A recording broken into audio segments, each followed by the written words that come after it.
मी हार मानणारा माणूस नाही. फलटण तालुक्याची बसवलेली घडी विस्कटू देणार नाही. रामराजे नाईक निंबाळकर. मी हार मानणारा माणूस नाही. मी आता तालुक्यात फिरून जनतेशी संवाद साधणार आहे. आमचं काय चुकलं आहे जनतेला विचारणार आहे. आमच्या ढीक चुका झाल्या असतील, पण नवे नेतृत्व तालुक्यासाठी लाभकारक नाही असे वक्तव्य राष्ट्रवादी काँग्रेसचे ज्येष्ठ नेते रामराजे नाईक निंबाळकर यांनी केले. ते फलटण तालुक्यातील कुरवली येथे बाणगंगा धरण पाणी पूजन कार्यक्रमात बोलत होते आणि यावेळेस त्यांनी रोखठोक शैलीत विरोधकांना इशारा दिला. आम्ही शून्यातून राजकारण निर्माण केलं आहे. कोण होतं आपल्याकडे? एक माणूस नव्हता. इथल्या लोकांनी आणि कार्यकर्त्यांनी आम्हाला उचलून धरलं आहे. माझ्या वयाचे कार्यकर्ते आता थकले आहेत, त्यामुळे आता काही ना काही कारणानं मी बाहेर पडणार आहे. फेब्रुवारी आणि मार्च महिन्यात अडचणी तयार झाल्या, त्यामुळे मी अडकून बसलो. मी फलटण तालुक्यात कुठलंही राजकारण न करता लोकांना भेटून जाणून घेईन की आमचं काय चुकलं आणि त्या चुका दुरुस्त करतो. आमचं ढीक चुकलं असेल, पण तुमच्या पुढे आज जे नेतृत्व तयार होतं आहे ते नेतृत्व तुम्हाला आणि तुमच्या पुढच्या पिढीला लाभकारक ठरणार नाही. तुम्हाला याचा अनुभव येत असेल, त्यामुळे तालुक्याची बसवलेली खडी कोणाला विस्कटू देणार नाही, असा देखील इशारा रामराजे यांनी आपल्या भाषणामध्ये दिला आहे. मी पुढचं तुम्हाला सांगायला आलं की मी हार मानणारा माणूस नाही. आम्ही त्या राजकारण केलेले आहे. म्हणजे आम्ही शून्यात राजकारण केलं. बळाचा त्यांनी कोण होता आपल्याकडे? एक माणूस नव्हता.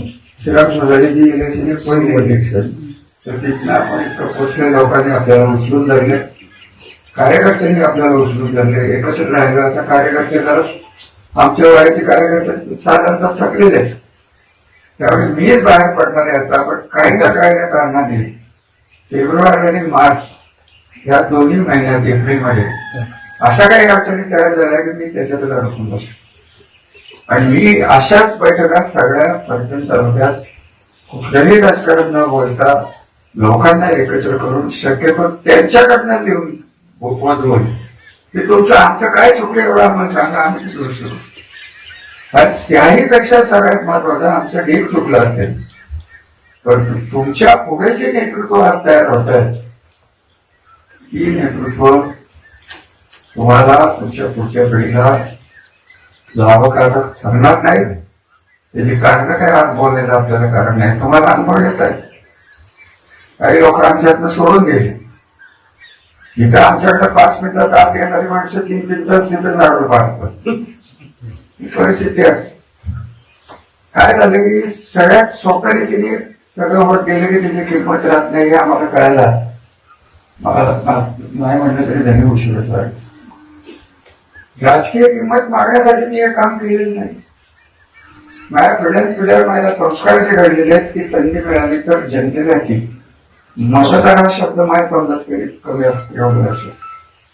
माझ्या आजोबांनी तुम्हाला मताचे हक्क दिले असतील नसतील, त्यांनी तुमच्याकडे जनता म्हणून बघितलेलं की राजा जनता आहे, तर मी राजा आहे की नाही हा परत वाद होता. म्हणतो ते रामचंद्र मी राजा असेल ना नसेल, पण जी संस्कृती महाराज राजांनी रचली, जो मंत्र तिने आम्हाला दिला की तुम्ही फलटण तालुक्यात नाही की मार्केट घरात जन्माला दिला, तुम्हाला तुमच्या लोकांना सांभाळायला लागणार आहे. आणि लोकांनी मध्ये टाकावंच का नाही ह्या निवडणुकीच्या योग्य प्रयुक्त आहे. तरुण पिढीला थोडस वाटतं की बाबा आपल्यात यायला पाहिजे, त्यामुळे हे यायला पाहिजे, ते प्यायला पाहिजे. त्या सगळ्या गोष्टी मी मान्य करतो की आम्ही तर मीडियावर काय फारसं नसतो. मी तर क्वचित असतो, बघतो सगळं. मी वाईट एवढं वाटतं की आम्हाला उत्तर देताना त्यांनी हे केलं नाही, त्यांनी ते केलं नाही, त्यांनी फलाना केलं नाही, त्यांनी हे केलं नाही. अहो जे ते म्हणतात की मी केलं म्हणजे त्यांनी केलं, त्याला 90% पाया मीच घातलेला आहे. Bureau report SBN Marathi, Phaltan.